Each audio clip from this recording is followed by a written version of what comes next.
le métier de libraire n'a pas que des mauvais côtés, je dois le dire.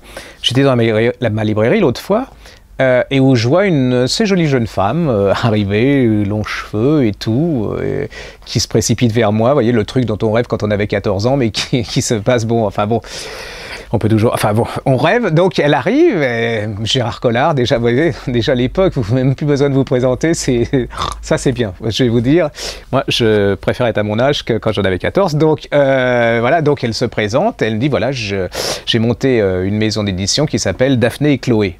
Alors si vous saviez le nombre de gens qui ont monté des maisons, c'est pas du mépris, hein, mais qui ont monté des maisons d'édition et qui viennent nous voir parce qu'ils ont d'excellents livres, ce dont je suis sûr, hein, mais moi j'ai qu'une vie et qu'il y a un moment on ne peut pas tout lire, et elle m'a donné 4 livres, dont 2 pavés, plus un petit, je me suis dit, oh là là, elle était jolie, hein, donc déjà ça, c'est vrai que c'est pas juste la vie, mais la vie elle est comme ça, hein. Vous dites comment les libraires choisissent leurs livres, et ben ils les choisissent comme ça entre autres.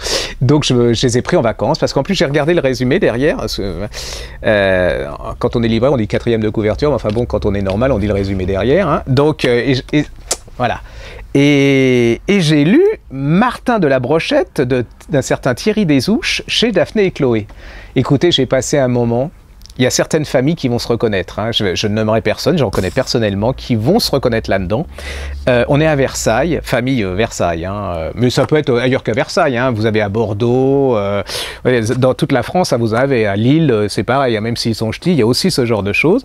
Famille, alors très très bien, ils vont à l'église, la pâtisserie, celui qui a par ici a fait que Polytechnique, vous voyez, HEC, voilà, on est entre nous, super sympa, parce que, voilà, hein, il faut des eaux partout, donc tout va bien, mais il y a le petit dernier. Alors le petit dernier, c'est une catastrophe, parce que il veut pas faire X, lui, il veut faire boucher. Vous imaginez, en sortant de l'église, là avec monsieur machin à la banque et tout, il veut passer un BTS charcuterie-boucherie. C'est drôle, c'est décrit, alors avec une... C'est méchant, mais ça sonne juste. Hein. D'ailleurs, le gars qui l'a écrit s'appelle Martin de la Brochette, non, qui s'appelle Thierry Desouches, donc je pense que, bon, il doit... Ou alors, il joue très très bien son truc. Et là, c'est une catastrophe pour la famille. Hein. Franchement, je vous dis pas, c'est l'apocalypse, quoi. C'est Hiroshima à côté, c'est rien, quoi. Donc, il va passer son BTS de charcuterie bouchée.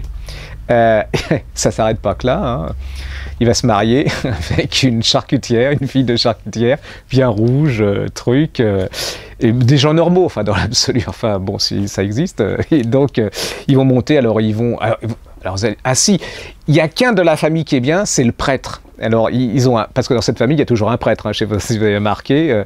Donc lui, il est le prêtre, mais lui, il est super fun, le prêtre, il va les aider à trouver...